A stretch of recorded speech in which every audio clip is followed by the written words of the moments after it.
ठीक है, आ जाओ चैप्टर स्टार्ट करते हैं।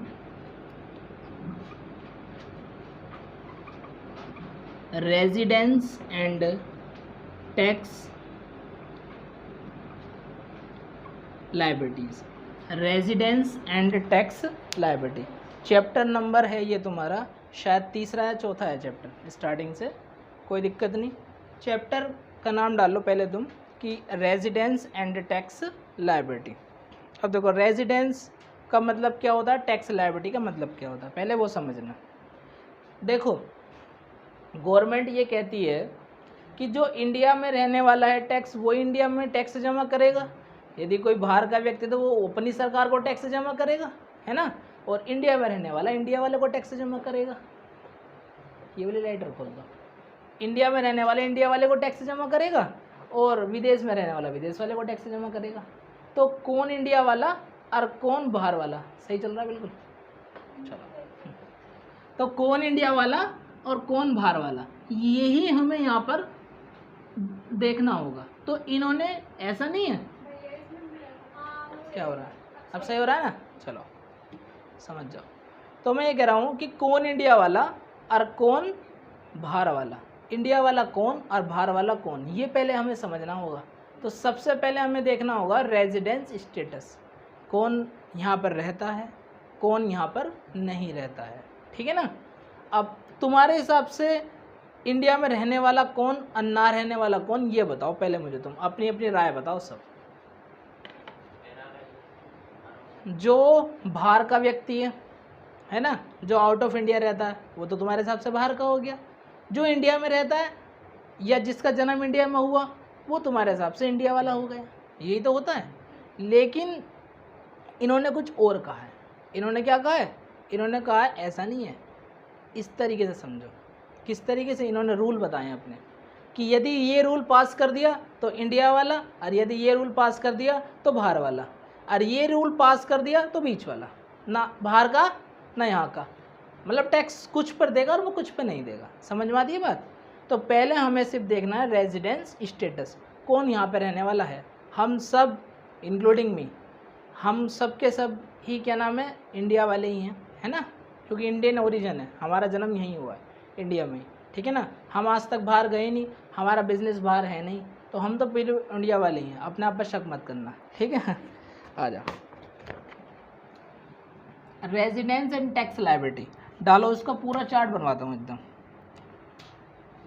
यहाँ लिखो रेजिडेंस स्टेटस, रेजिडेंट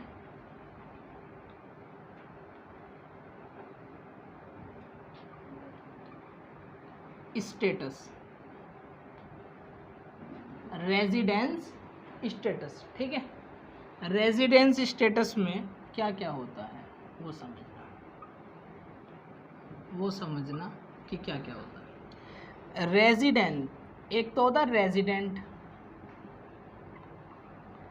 एक होता है नॉन रेजिडेंट। एक कौन होता है, नॉन रेजिडेंट। रेजिडेंट इंडिया में रहने वाला, नॉन रेजिडेंट इंडिया में नहीं रहने वाला, है ना। यानी कि ये तो हो गया भारतीय और वो हो गया हमारा विदेशी, है ना। यानी कि ये व्यक्ति तो इंडिया में रहता है और ये व्यक्ति इंडिया में नहीं रहता है ना। तो इन्होंने स्टेटस को दो टाइप से बांटा, रेजिडेंट और नॉन रेजिडेंट। अब रेजिडेंट के भी इसने दो पार्ट करे। क्या दो पार्ट करे, रेजिडेंट के भी इसने यहाँ पर दो पार्ट करे। पहले इसने बोला ordinary resident, ordinary resident, ordinary resident यानी कि साधारण निवासी, जो हम लोग रह रहे हैं, ऑर्डिनरी, है ना। जो हम लोग यहाँ आ गए भाई, यहीं हुए हैं, है ना, यहीं हमारा जन्म हुआ है, यहीं पे हमारा बिजनेस है, यहीं पे हमारे घर परिवार के हैं, तो हम क्या हो गए, ऑर्डिनरी रेजिडेंट। ना हम बाहर जाते ना ही बाहर वाले को बुलाते, ठीक है। ऐसा मत करना, बाहर वाले को बुला सकते हो तो तुम ऑर्डिनरी से अलग नहीं हो जाओगे, तुम तो वही रहोगे, दूसरे का स्टेटस बदल जाएगा, ठीक है ना। तो किसी दूसरे के चेंज होने पे तुम पे फर्क नहीं पड़ेगा। ऑर्डिनरी रेजिडेंट, तो वो रेजिडेंट जो इंडिया में रहता है। दूसरा हमारा हो जाएगा non ordinary resident, non ordinary resident. Non ordinary resident, non ordinary resident कौन सा रेजिडेंट होता है? नॉन ऑर्डिनरी रेजिडेंट वो है जो यहाँ का भी है और वहाँ का भी है। मतलब कभी तो इंडिया में काम करने के लिए रुक जाता है, कभी विदेश चला जाता है, कभी किसी देश चला जाता है, कभी फिर इंडिया में आ जाता है, कभी फिर चला जाता है, कभी फिर इंडिया में आ जाता है ना? ना उधर का बन के रहा ना इधर का बन के रहा, तो ये बीच का केस हो गया, ठीक है ना? इसे बोलेंगे नॉन ऑर्डिनरी रेजिडेंट। यहाँ तक की बात समझ में आती है? बताओ, क्लियर है? आ जाओ, नोट भी कर लेना, छोटी छोटी बातें हैं ये, रफ कर दूंगा फिर मैं, करते हुए चलना नोट भी थोड़ा थोड़ा, है ना? आ जाओ, ये नोट करो पहले तुम स्टेटस। तो स्टेटस के अंदर दो बातें ही हैं बस, कि रेजिडेंट होता है हमारा दो टाइप का, पहला रेजिडेंट, दूसरा नॉन रेजिडेंट। रेजिडेंस के इसने दो पार्ट बताए तुम्हें, ऑर्डिनरी रेजिडेंट और नॉन ऑर्डिनरी रेजिडेंट, ठीक? अच्छा, अब यहाँ पर आओ, देखो समझो, नोट भी करते रहो समझते भी रहो। ये जो केस है हमारा नॉन रेजिडेंट। नॉन रेजिडेंट कौन व्यक्ति है?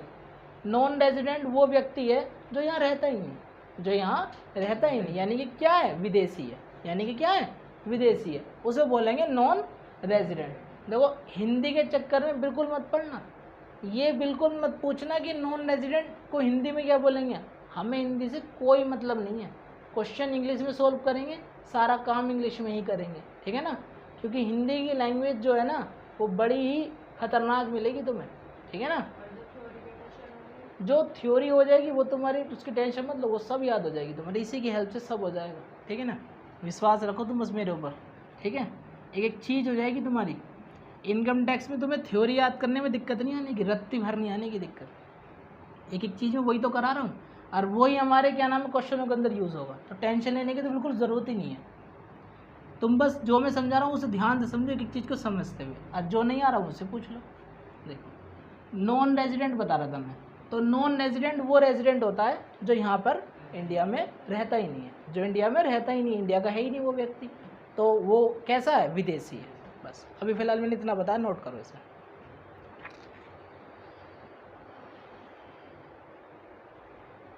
हो गया? आ जाओ।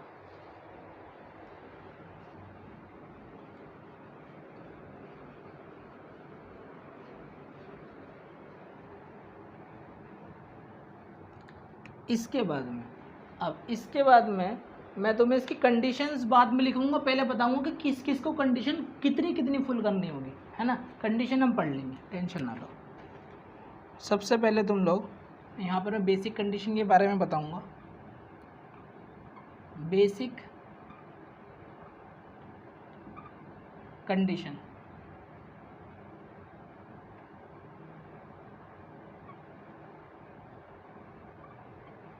और दूसरी होंगी तुम्हारी additional condition. Additional condition, basic condition वो भी तीनों के लिए अप्लाई होगी, एडिशनल कंडीशन वो भी तीनों के लिए, लेकिन कितनी किसके लिए होगी वो देखते हैं। सबसे पहले मैंने लिखा था अभी अभी यहाँ पर, क्या लिखा था? ऑर्डिनरी रेजिडेंट, यही तो लिखा था मैंने,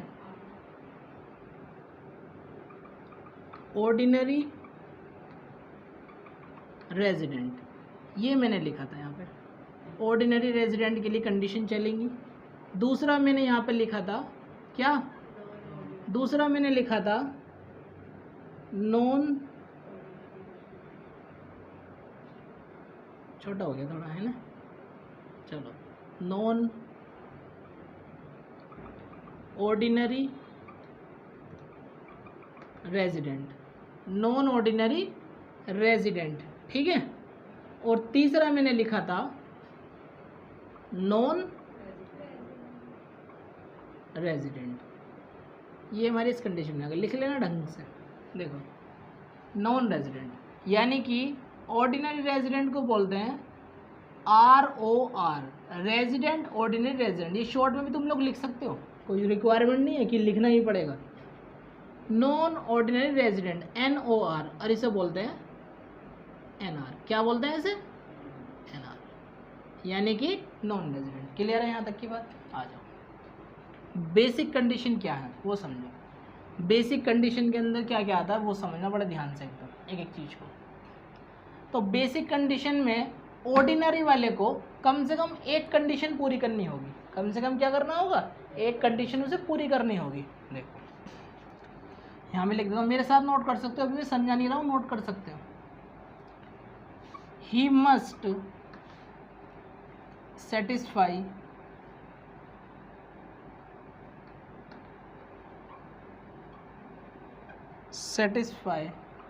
at least one basic condition plus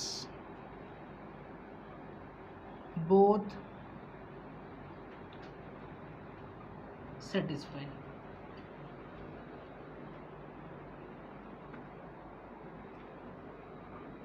At least one basic condition। यहाँ पर इसे करनी पड़ेगी एनी वन और नॉट बोथ। कोई एक कर दे या दोनों में से कोई सी भी ना करे। Ordinary resident not required, not required. देखना ज़रा, समझना इस बात को। चारों यहाँ तक का पूरा आ रहा है ना? देखना, चलो अब समझो भी तुम, अब समझो, नोट भी करते रहो, समझते रहो। देखो ऑर्डिनरी रेजिडेंट बनने के लिए अभी मैं कंडीशन अभी मैंने लिखवाई नहीं है, मैंने बताया कि किसको कितनी कंडीशन सेटिस्फाई करनी पड़ेंगी, ठीक है ना। तो ऑर्डिनरी रेजिडेंट बनने के लिए उसे क्या करना होगा? उसे एक कंडीशन सेटिस्फाई करनी होगी, बेसिक वाली। दो टाइप की कंडीशन है इसके अंदर, एक बेसिक कंडीशन, दूसरी एडिशन कंडीशन, ठीक है ना। तो उसे एक तो करनी होगी बेसिक वाली, he must satisfy at least one basic condition. उसे एक बेसिक कंडीशन सेटिस्फाई करनी होगी और बोथ सेटिस्फाई, एडिशनल वाली उसे दोनों सेटिस्फाई करनी होगी। मैं कह रहा हूँ कि भाई ये तो तू कम से कम एक सेटिस्फाई कर दे, दोनों कर दे तो और भी अच्छी बात। एटलीस्ट का मतलब क्या है? एटलीस्ट का मतलब होता है कम से कम, कम से कम एक, कम से कम एक, ज़्यादा कितनी भी हो सकती हैं। अभी देखो हमने घर में कोई पार्टी करी और हमने मेहमानों को बुलाया और घर में किसी बड़े बुजुर्ग से पूछा बताओ भाई कितने लोगों को बुलावें, है ना। तो उन्होंने कहा भाई कम से कम 20 जनों को तो बुला ही लो। तो उन्होंने कम से कम 20 जनों को कहा है, मतलब 20 जनों से कम नहीं होने चाहिए, चाहे 25-30 भी हो जाए तो कोई दिक्कत नहीं आने की उन्हें। अब यदि उन्होंने ये कहा कि क्या नाम है भाई ज़्यादा से ज़्यादा 5 जनों को बुलाना, इतना वो नहीं है, बजट नहीं है, तो इसका मतलब क्या है? 5 को भी बुलाओ या मत बुलाओ।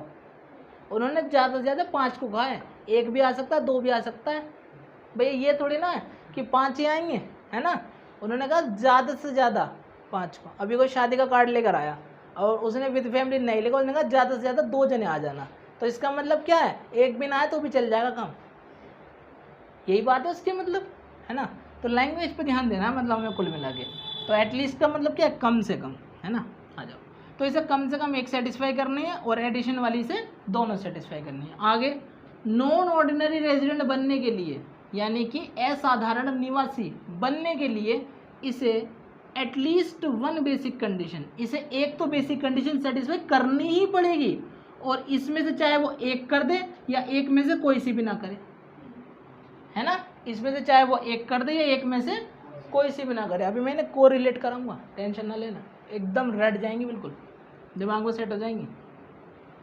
नॉन रेजिडेंट, और नॉन रेजिडेंट तो बाहर का व्यक्ति है, उसे इंडिया की कोई सी रिक्वायरमेंट जो है वो सेटिस्फाई करने की ज़रूरत ही नहीं है, कोई कंडीशन सेटिस्फाई करने की ज़रूरत है, वो तो बाहर का है। यदि उसने कोई सी कंडीशन सेटिस्फाई कर दी तो वो यहाँ आ जाएगा। यदि उसने एक बेसिक कंडीशन सेटिस्फाई कर दी तो वो यहाँ आ जाएगा, पक्की बात है ना। तो उसे नॉन रेजिडेंट होने के लिए किसी भी कंडीशन को सेटिस्फाई करने की ज़रूरत नहीं है। तो यानी कि यदि किसी क्वेश्चन में हम देखते हैं और एक भी कंडीशन सेटिस्फाई नहीं हो रही तो वो व्यक्ति क्या हो जाएगा, नॉन रेजिडेंट। वो क्या हो जाएगा, नॉन रेजिडेंट। अब समझो, देखो अब कोरिलेट करा था मैंने।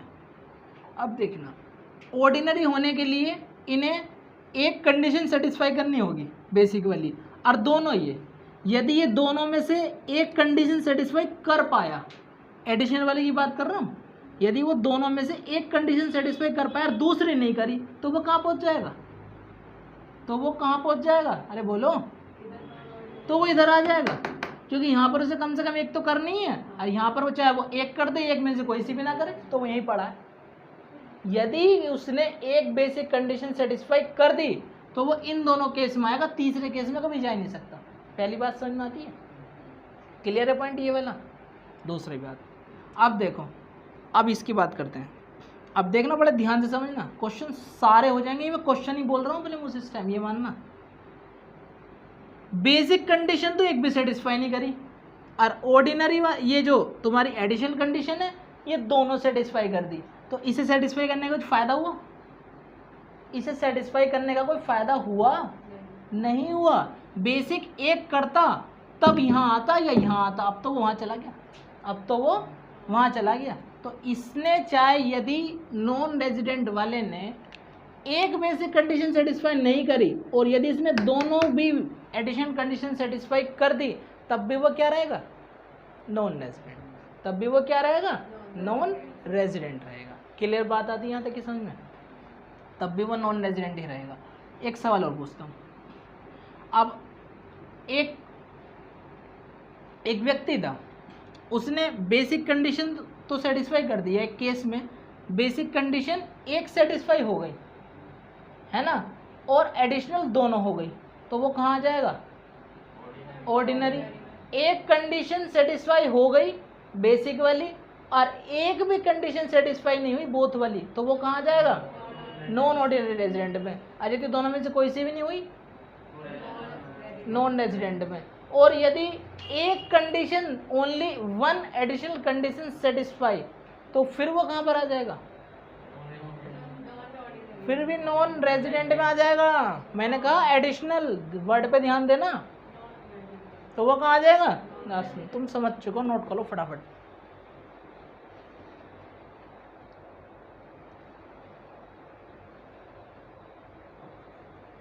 क्या हुआ, नहीं आया समझ में, कोई डाउट है तो पूछ लेना भाई, है ना।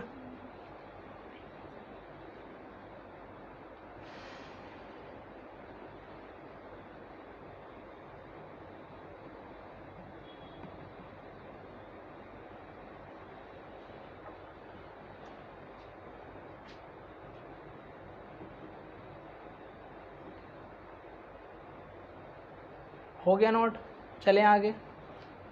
देखो अब मैं तुम्हें कंडीशन लिखवाता हूँ। अब कंडीशन क्या है, अगला सवाल तो ये होना चाहिए ना, सेटिस्फाई वाला तो समझ गए हम, अब कंडीशन क्या। देखो इससे बड़ा आसान रहा हमें, पहले हमने कंडीशन लिख ली ना कि कौन कौन सी सेटिस्फाई करनी चाहिए, अब हमें बस कंडीशन याद रखनी है।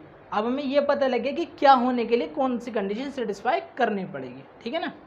अब कंडीशन याद रखनी नहीं पड़ने की, मतलब हमें ये चीज़ कि किसको कितनी सेटिस्फाई करनी है। आ जाओ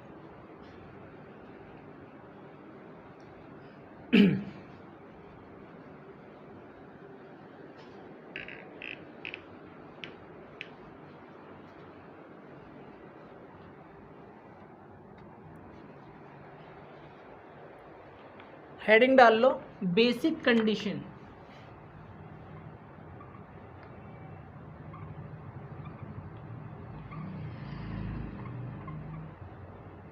बेसिक कंडीशन, बेसिक कंडीशन भी दो हैं और एडिशनल कंडीशन भी दो हैं। बेसिक कंडीशन नंबर 1 मेरे साथ लिख सकते हो, अभी समझा दूंगा। Stay in India 182 days or more than 1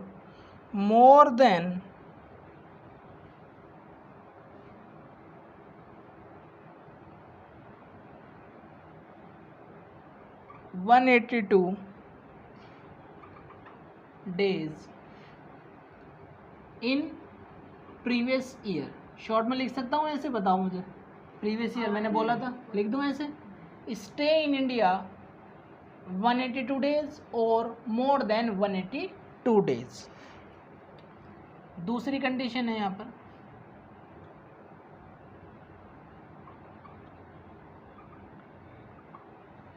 preceding 4 previous year for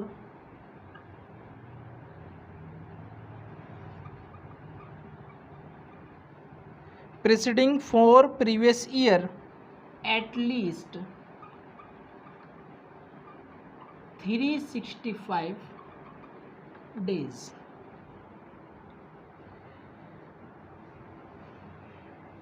at least 365 days stay in India, stay in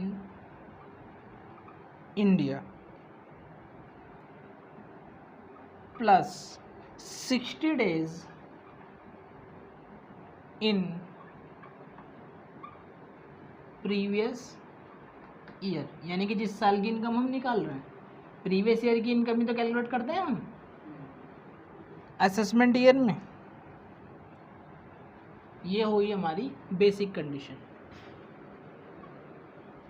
अगली है हमारी additional condition. Additional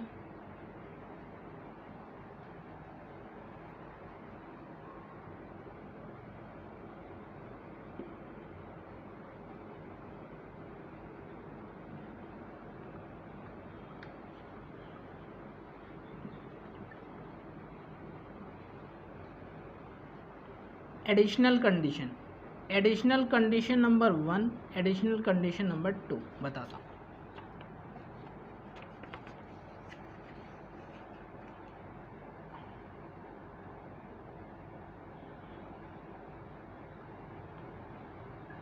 in preceding previous year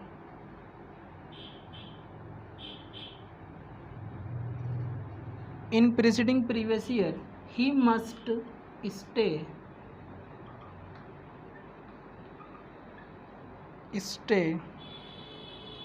he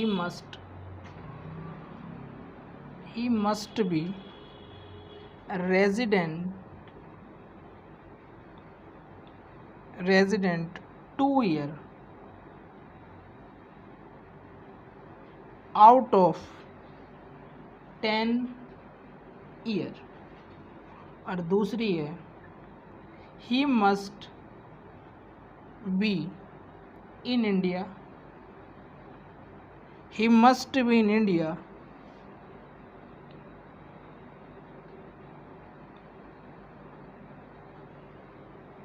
during 7 year at least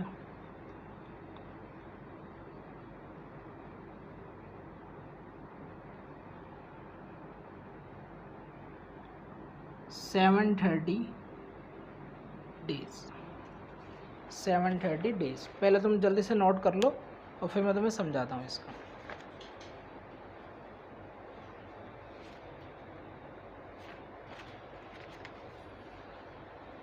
देखो क्या कह रहा है question में, basic condition जो है वो तुम्हारी 2 हैं। बेसिक कंडीशन है तुम्हारी 2। पहली क्या है कि stay in India in 182 days और मोर देन 182 डेज। यानी कि स्टे माने होता है रहना, स्टे माने होता है रहना, रेजिडेंट का मतलब होता है कि वो रहा हो, इंडिया में रहा हो। ठीक है ना, जिस चीज़ का मतलब नहीं समझ आ रहा पूछ लेना, कंफ्यूज मत हो ना। स्टे इन इंडिया 182 डेज और more than 182 days in India, मतलब वो इंडिया में 182 दिन या उससे ऊपर रहा हो, यानी कि एटलीस्ट 182 डेज तो रहा हो। ये वाली बात आती है कि एटलीस्ट 182 डेज रहा हो, किस में, प्रीवियस ईयर में। पहली बेसिक कंडीशन तो ये। दूसरी कंडीशन क्या है कि preceding 4 previous year, previous year से पिछले 4 सालों में। हमारा प्रीवियस ईयर कौन सा है, हमारा जो प्रीवियस ईयर है वो कौन सा है?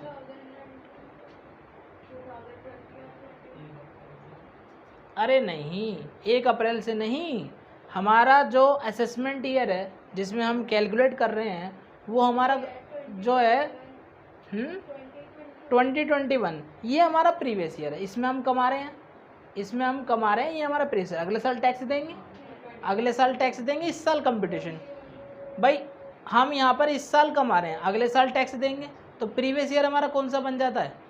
प्रीवियस ईयर जो हमारा बन जाता है वो बन जाता है हमारा ये वाला जो चल रहा है। कौन सा वाला चल रहा है? 2000। और ये कब से स्टार्ट होगा? ये हमारा कब से स्टार्ट होगा?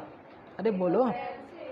हाँ, ये हमारा जो स्टार्ट हो जाएगा वो हो जाएगा तुम्हारा 1 अप्रैल से, बिल्कुल 1 अप्रैल से हमारा ये तुम्हारा स्टार्ट होगा और 31 मार्च 2019 तक, 2020 तक ये प्रीवियस ईयर, 21-22 असेसमेंट ईयर, उसी में तो टैक्स जमा करोगे।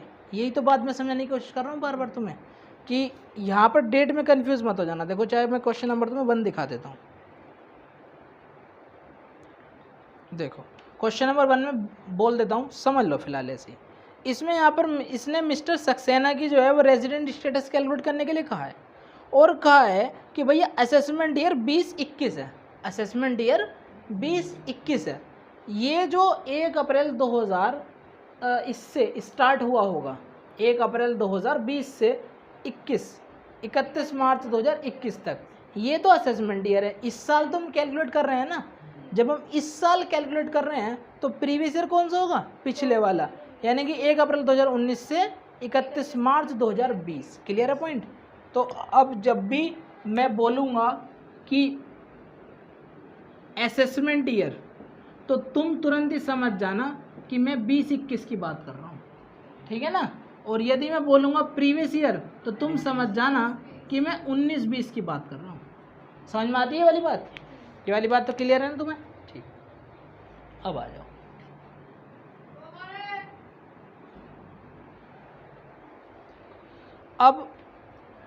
अब देखना ज़रा, क्वेश्चन से अच्छा क्लियर होता है। तो वो इंडिया में 182 दिन तो कम से कम क्या हो रहा हो, 182 दिन वो इंडिया में रहा हो। दूसरी बात ये है कि प्रीसीडिंग 4 प्रीवियस ईयर, पिछले 4 सालों में, प्रीवियस ईयर से पिछले 4 साल, अब हमारा प्रीवियस ईयर जो स्टार्ट हुआ वो 1 अप्रैल 2019 से 31 मार्च 2020 तक का है प्रीवियस ईयर, तो उससे पिछले 4 साल में, यानी कि 19-20 से पिछले 4 सालों में, ठीक है ना। 19-20 से पिछला 1 साल, फिर 1 साल, फिर 1 साल और फिर 1 साल, उन पिछले 4 सालों में वो कितना रहा हो? 365 दिन रहा हो, यानी कि 1 साल तो रहा हो, है ना। 365 दिन की बात हो रही है यहाँ पर, 1 साल की बात नहीं हो रही। दिन में और साल में फ़र्क होता है, पता लग रहा है पहले साल कुछ रहा हो, दूसरे साल कुछ रहा हो। पिछले 4 सालों के जो पीरियड है वो कि हमारा प्रीवियस ईयर जो है वो हमारा 2019-20 है, तो वो पिछले 4 सालों में किसी महीने 30 दिन रहा हो, किसी महीने, किसी साल वो क्या नाम है वो 200 दिन रहा हो, कभी कितना रहा हो, कभी कितना रहा हो, तो सब कुछ जोड़ जाड़ के जो है ना वो कितना आना है। समझ में आती है वाली बात? क्या कहना चाहता हूँ मैं?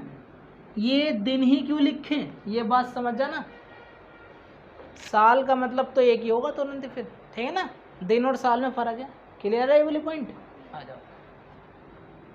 स्टे इन इंडिया प्लस ये बात भी चलनी है भाई साथ में, क्या कि 60 दिन प्रीवियस ईयर में रहा हो।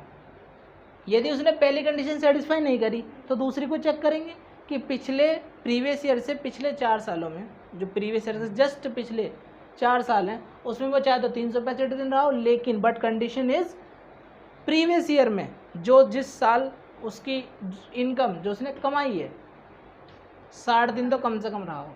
60 दिन तो रहेगा भाई जरूर, ठीक है ना, तभी कंडीशन सेटिस्फाई होगी, अदरवाइज कंडीशन क्या हो जाएगी? फेल। पहली बात समझ में आती है? तो बेसिक कंडीशन ये दोनों ही हैं। एडिशनल में क्या कहता है वो? एडिशनल सेटिस्फाई तो केवल एक को ही करनी होती है, ऑर्डिनरी वाले को, बाकी तो किसी को रिक्वायरमेंट ही नहीं है। नॉन ऑर्डिनरी वाला कर दे या ना कर दे उसके लिए कोई ज़रूरत ही नहीं है। यदि उसने दोनों सेटिस्फाई कर दी गलती से तो तुरंत ही वो क्या बन जाएगा? ऑर्डिनरी बन जाएगा, ठीक है ना। आ जाओ। प्रीसीडिंग प्रीवियस ईयर ही must B resident 2 year, previous year से पिछले 10 सालों में, पिछले 10 सालों में कम से कम 2 साल इंडिया में रहा हो, कम से कम 2 साल इंडिया में रहा हो। यहाँ मैं ईयर की बात कर रहा हूँ, लगातार रहा हो, यहाँ मैं ईयर की बात कर रहा हूँ, ठीक है ना, कि 2 साल इंडिया में वो रहा हो। और ही must be in India during 7 year at least 730 days। He must be in India, यहाँ लिखो प्रीसीडिंग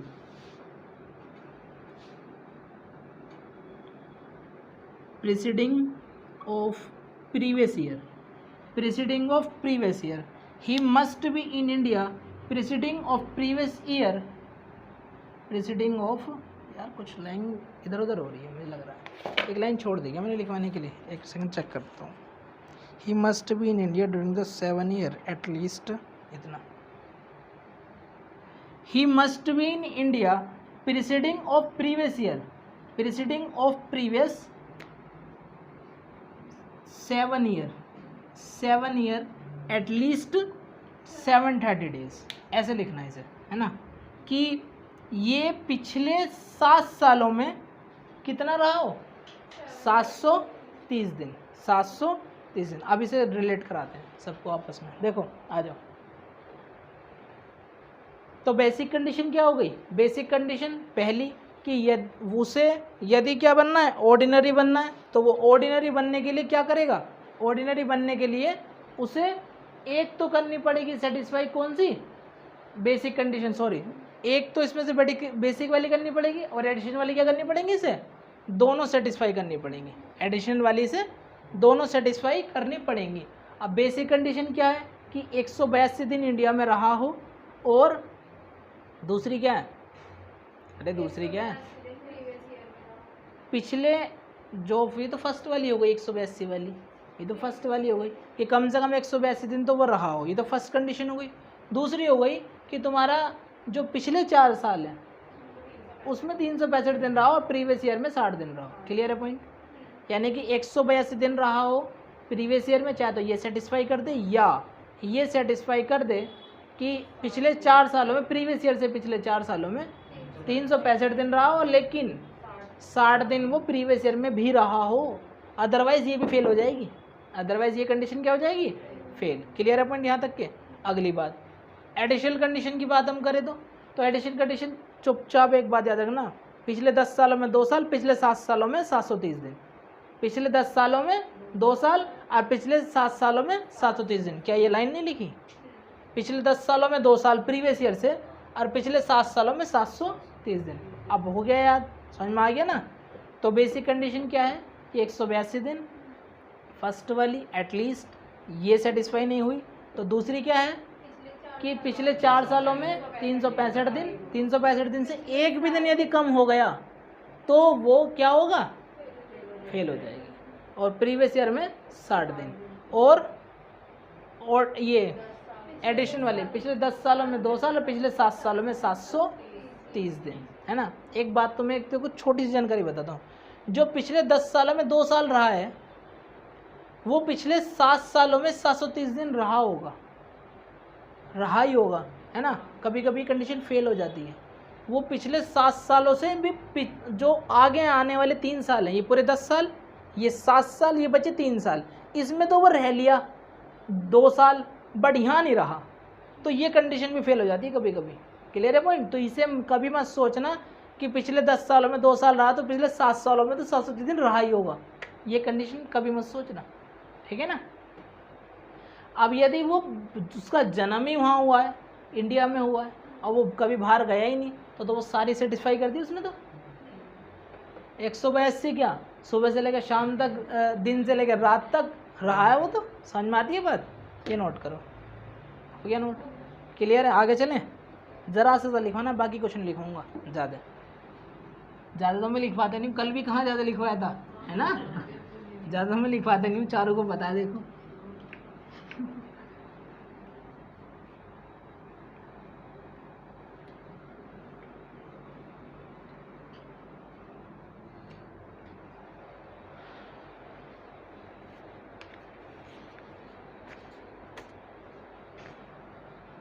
इसी के आगे का एक अदर केस है, ध्यान रखना।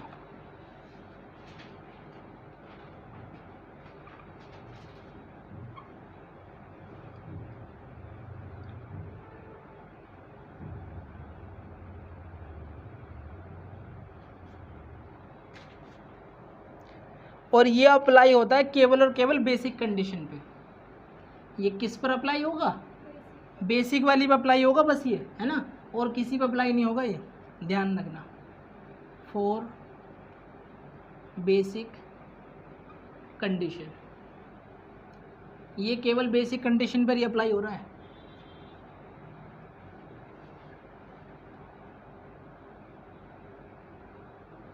क्या वो तो देख लें, आ जाओ। कह रहा है यहाँ पे वो leave India in previous year for employment purpose, employment purpose है ना, employment purpose in outside India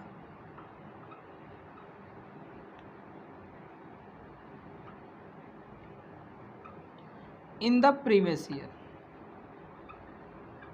or stay at least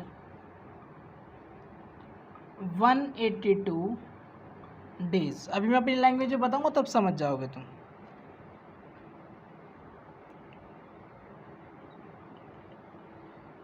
instead of 60 days, instead of 60 days के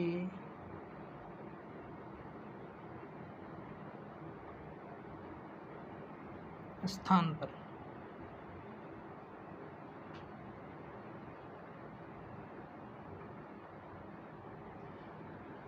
और अगला है इसमें हु बीइंग आउटसाइड इंडिया, यानी कि इंडिया के बाहर का रहने वाला है, and come to visit, India देखने के लिए आया, विजिट मैंने होता देखना, इंडिया में लाल किला देखने के लिए आया है ना, come to visit in India in any previous year, यदि किसी भी प्रीवियस ईयर में आया है, and at least 182 days stay in India in previous year instead of 60 days। अब देखो जरा, पहले तुम इसे नोट करो फिर समझते हैं, कर लो नोट।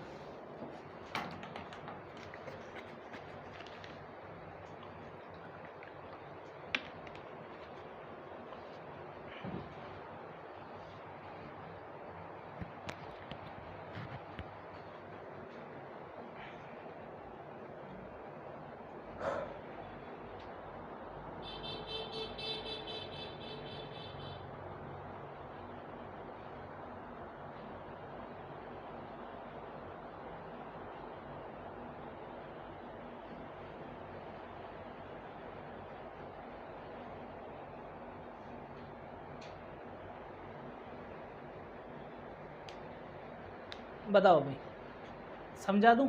आ जाओ।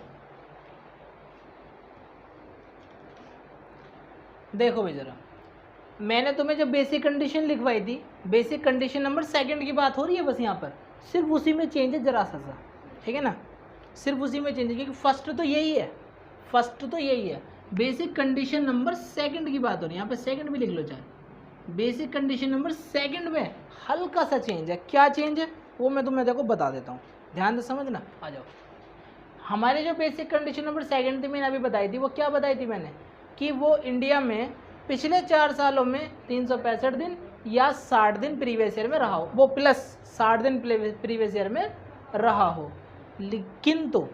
यदि केस ये वाला हो या ये वाला हो तो वे 60 दिन जो है वो चेंज हो जाएंगे 182 डेज में, वो 60 दिन 182 डेज में चेंज हो जाएंगे। तो क्या इसका मतलब मैं ये नहीं कह सकता कि यदि वो इन दोनों केस में फंस गया, यदि वो इन दोनों केस में फंस गया, अभी मैं बताता हूँ इस केस के बारे में, यदि वो इन दोनों केस में आ गया तो उसे बेसिक कंडीशन भी दोनों फुलफिल करनी पड़ेंगी। बेसिक कंडीशन फुलफिल में क्या है कि प्रीवियस ईयर में 182 दिन रहा हो, और दूसरी वाली क्या है कि पिछले 4 में 360 दिन और 365 दिन, और क्या नाम है प्रीवियस ईयर में 60 दिन। लेकिन यदि वो इन दोनों कंडीशन में आ गया तो 60 हो जाएंगे ख़त्म, इंस्टेड ऑफ 60 डेज। इस 60 डेज के स्थान पर कितने डेज, 182 डेज ओनली फॉर ये इन दोनों केसों के लिए, ठीक है ना। तो क्या है वो देखो, लीव इंडिया यानी कि इंडिया छोड़ दिया in previous year employment purpose के लिए, है ना। वैसे भी क्या नाम है सरकार बहुत सारे लोगों की नौकरी खा गई, है ना। तो इस चक्कर में लोग बाग छोड़ेंगे ही, तो बाहर जाएंगे, जिस देश में उन्हें डेवलप दिखेगा वहाँ जाएंगे, है ना। इंडिया छोड़ेंगे। इस साल 2 करोड़ से ज़्यादा लोगों की नौकरी चली गई।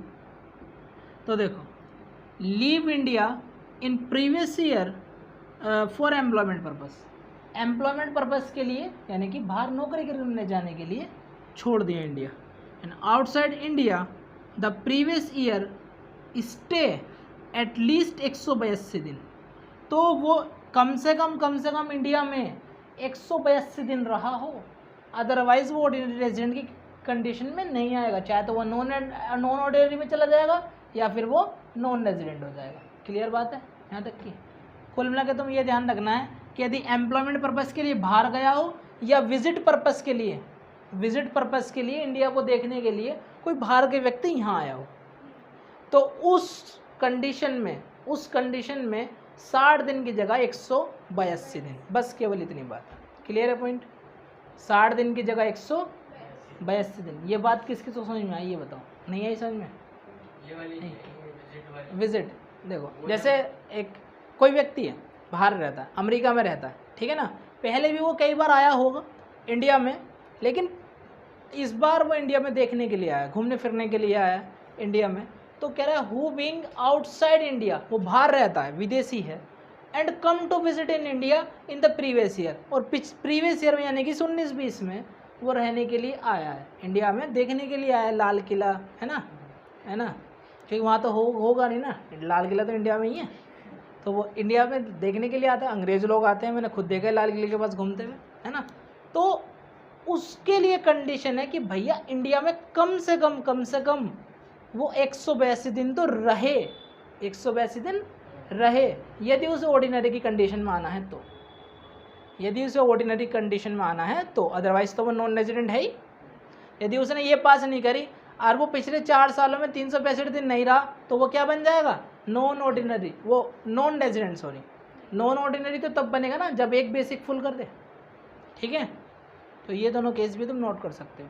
आज के लिए इतना ही बहुत है, बाकी हम करेंगे कल इसमें मैं टैक्सेबल लायबिलिटी लिखूंगा तुम्हें, किसको टैक्स देना है किसको टैक्स नहीं देना है। रेजिडेंट स्टेटस समझ में आया ना, इसके ऊपर हम पहले कल क्वेश्चन ही करेंगे, फिर उसके बाद में हम आगे का काम करेंगे, ठीक है।